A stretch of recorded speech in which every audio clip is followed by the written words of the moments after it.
안녕하세요. 이번 시간은 예고해드린 대로 한국사람 만들기 시리즈 두 번째 이야기, 조선 말기 위정척사파에 대해 말씀드리겠습니다.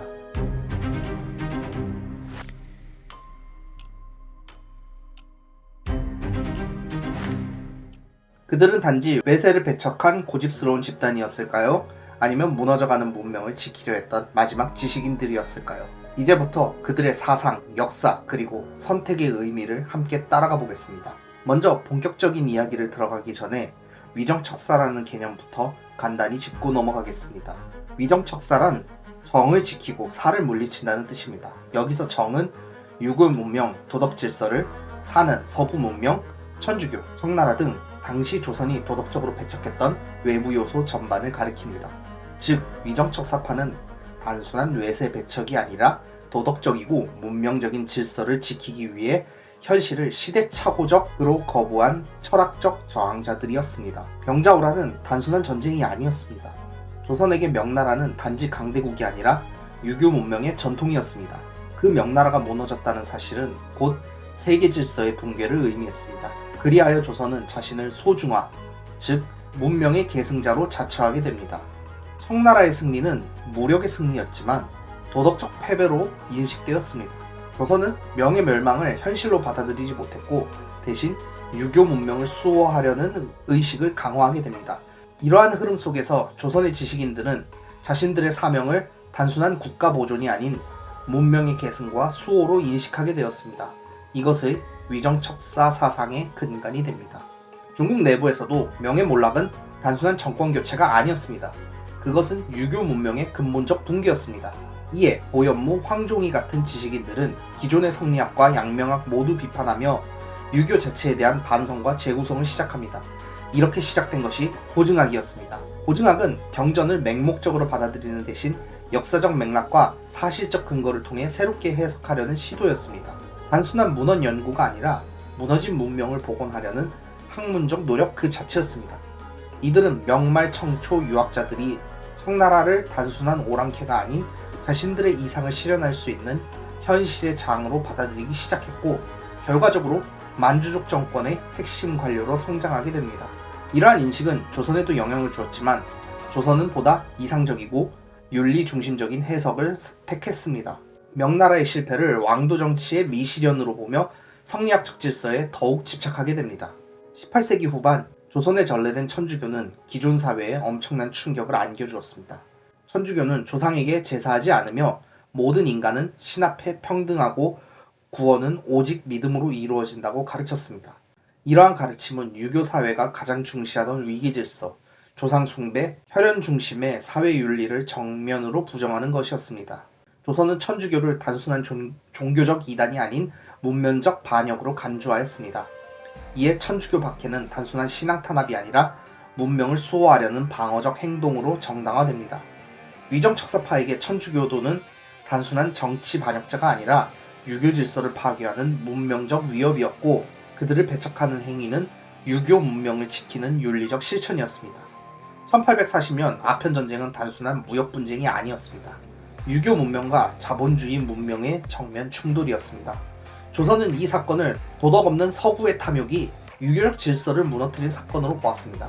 그 결과 자신들의 유교적 정체성을 더욱 강화하게 됩니다. 이어진 태평천국의 난은 더욱 심각한 충격을 안겨주었습니다. 유교 내부에서 발생한 반란이 문명을 내부에서부터 파괴하는 것처럼 비춰졌기 때문입니다. 이제 조선은 청나라를 문명의 중심으로 여기지 않게 되었고 오히려 유일하게 유교 질서를 온전히 보존하고 있는 자신을 문명의 마지막 성체로 인식하게 됩니다. 1865년 제2차 아편전쟁 이후 조선은 러시아와 국경을 맞대게 됩니다. 이는 바다를 통해 접근하던 서양 세력이 육지로 연결된다는 사실을 의미했고 조선에 큰 충격을 안깁니다.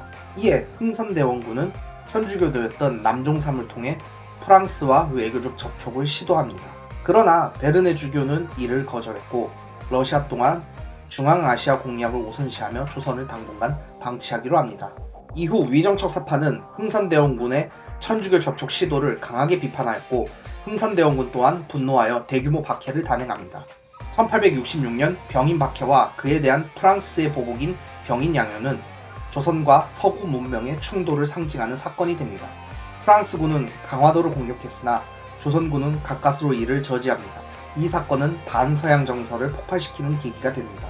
이항로는 척사소를 통해서 서양 문명을 사로 규정하고 조선은 이를 단호히 배척해야 한다고 주장합니다. 이로써 위정척사사상은 철학적으로 확립되는 전환점을 맞이하게 됩니다. 1871년 제너럴 셔머노 사건을 빌미로 미국은 조선에 군함을 보내 교전을 벌입니다. 미국은 남북전쟁으로 인해 셔머노 사건 당시에는 즉각적인 대응을 하지 못했지만 전후 안정된 뒤 사건을 다시 꺼내며 조선을 개항시키려는 의도로 군대를 파견했습니다. 신미항요는 조선군에게 참혹한 패배였습니다. 전략적 준비는 했으나 화력 격차는 그 모든 준비를 무력화시켰습니다. 미군은 불과 15분 만에 광성보의 조선군을 제압했고 이는 전투라기보다 학살에 가까운 양상이었습니다. 미군의 철수는 풍토병과 보급 부족 때문이었지만 그럼에도 조선은 여기서 교훈을 얻지 못했고 오히려 쇄국 정책은 더 강경해졌으며 위정척사 사상은 더욱 공고해졌습니다. 조선은 이제 문명과 야만의 구도로 세계를 인식하게 됩니다. 서구와 충돌은 단순한 외교 갈등이 아니라 문명을 수호하기 위한 전쟁이었습니다. 흥선대원군은 실용적 개혁을 추구했습니다. 서원철폐, 호프제 도입, 당백전 발행 등 개혁을 시도했으나 당백전은 결과적으로 조선 경제에 큰 상처를 남깁니다. 경복궁 중건과 당백전 발행은 오히려 그의 개혁의 성과를 무색하게 만들었습니다. 무엇보다 흥선대원군의 정책은 왕도 정치가 아닌 왕권 강화와 국가 재건이라는 현실주의적 정치였습니다. 이는 성리학을 신봉하던 양반층에게는 받아들일 수 없는 방식이었습니다. 반면 위정척사파는 실리보다 이상 곧 유교 문명 질서의 수호를 최우선 과제로 삼았습니다. 그들에게 왕도 정치는 절대 포기할 수 없는 진리였습니다. 이념적 충돌은 결국 결별로 이어졌습니다. 흥선대원군이 실각하고 고종이 친정을 시작하자 위정척사파는 왕도 정치가 부활할 것이라는 기대에 부풀었고 고종 역시 이를 실현하기 위해서 움직였습니다. 첫 번째 조치는 청나라 동전 폐지였습니다. 당백전 실패 후 도입된 청전은 조선 재정 문제를 더욱 악화시켰고 그 부담은 고스란히 백성에게 돌아갔습니다. 이에 위정척사파는 청전 폐지를 주장했고 고종은 이를 수용했으나 결과는 정반대였습니다. 재정은 더 악화되었고 관념만 앞선 정책은 또다시 실패로 귀결됩니다. 위정척사파는 근대 문명을 몰랐던 것이 아닙니다. 오히려 누구보다 명확하게 인식하고 있었습니다. 다만 그들이 거부한 것은 무기나 기술이 아니라 서구 문명이 지닌 가치체계, 물질주의와 이익 중심의 사고였습니다. 그들은 서구는 도덕 없는 문명, 즉 유교적 질서를 위협하는 이질적 체계였습니다. 위정척사파는 성리학적 이상국가, 왕도 정치를 곧 신념으로 삼았습니다. 그리고 법가적 실용주의의 국가체제와 결코 공존할 수 없다고 판단했습니다. 그들이 지키려 한 것은 조선이라는 국체가 아니었습니다. 그들이 목숨 걸고 수호하고자 한 것은 바로 문명 그 자체였습니다.